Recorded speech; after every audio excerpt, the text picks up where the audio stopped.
Assalamualaikum warahmatullahi wabarakatuh. Di sini kami akan mempresentasikan tugas dari kelompok kami yang mengangkat perusahaan PT Pos Indonesia dengan anggota. Yang pertama, Ajeng Aprilia Maharani dengan NIM B100180564. Yang kedua, Jessica Satyana Sari dengan NIM B100180588.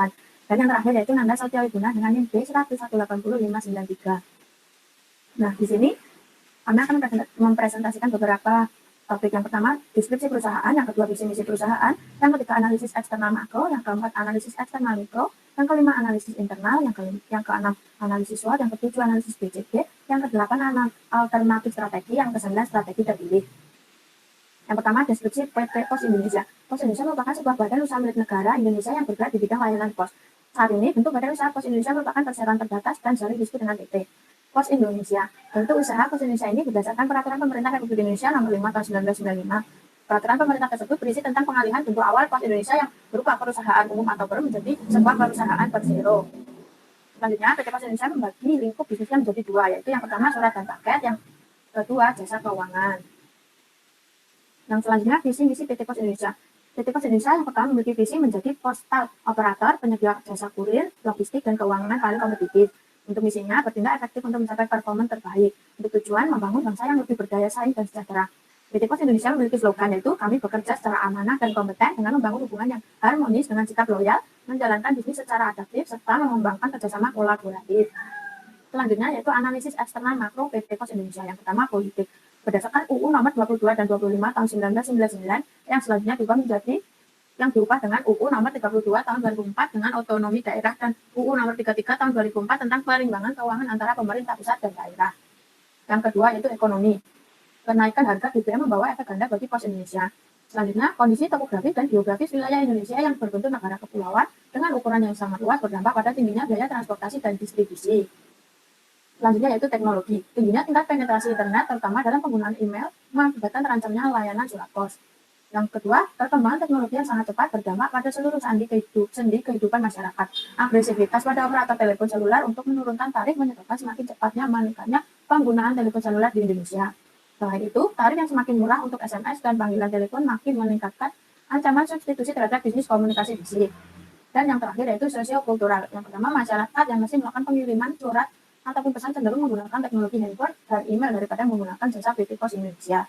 Yang kedua yaitu kalangan masyarakat Indonesia pada umumnya budaya bicara dan mendengar masih jauh lebih kuat daripada menulis dan membaca. Berikut analisis eksternal makro pada PT Pos Indonesia. Yang pertama itu analisis eksternal opportunity, perkembangan industri Indonesia. Yang kedua, perdagangan bebas. Yang ketiga, perkembangan teknologi dan informasi. Yang keempat, pengembangan jaringan bisnis dengan mitra usaha. Yang kelima, perubahan gaya hidup masyarakat. Yang keenam, pertumbuhan jumlah penduduk yang baru dan memadai. Yang kedelapan, menerapkan sistem kemitraan. Yang kesembilan, masyarakat yang lebih memikirkan harga. Dan yang terakhir yaitu potensi pasar yang besar dan luas. Sedangkan untuk trade yaitu yang pertama adanya persaing perusahaan yang sama. Yang kedua, harga yang kompetitif dari kompetitor. Yang ketiga, kegiatan promosi dan penawaran layanan inovatif dan menarik yang dilakukan oleh pesaing. Yang keempat, keadaan perekonomian yang tidak stabil.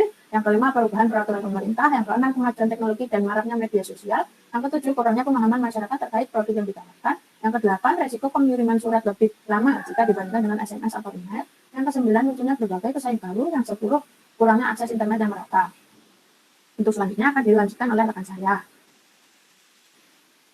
Baik, selanjutnya adalah ada analisis eksternal mikro PT Pos Indonesia. Yang pertama adalah ancaman pendatang baru.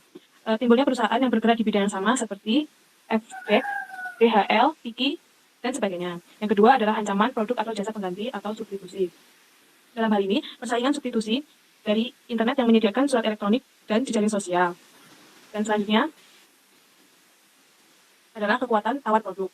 Dalam hal penyediaan dana investasi, PT Pos menggunakan dana internal maupun eksternal, yaitu melalui kemitraan dan pinjaman bank. PT Pos saat ini sedang melaksanakan program modernization dan empowerment.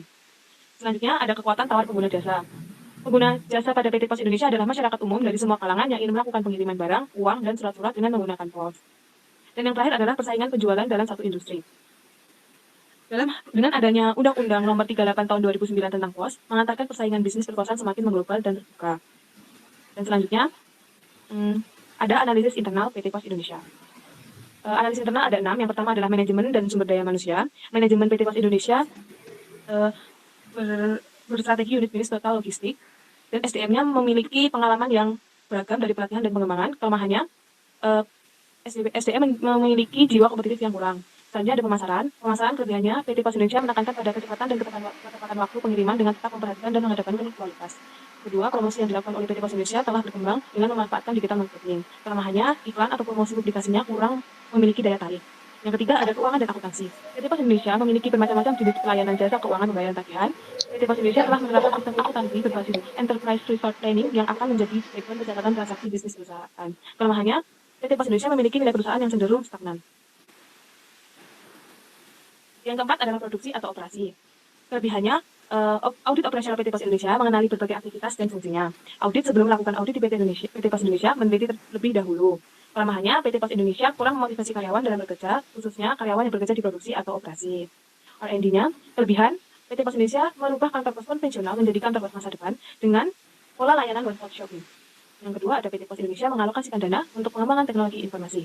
Kelemahannya, PT Pos Indonesia kurang mampu menyesuaikan diri dengan perkembangan zaman. SIM atau Sistem Informasi Manajemen. Kelebihannya, transaksi konsumen PT Pos Indonesia telah terdokumentasi. Sistem Informasi Manajemen PT Pos Indonesia telah mendukung tujuan bisnis sehingga konsumen merasa nyaman dan aman dalam melakukan transaksi. Kekurangannya, kurangnya pemanfaatan teknologi yang dimiliki secara optimal oleh PT Pos Indonesia.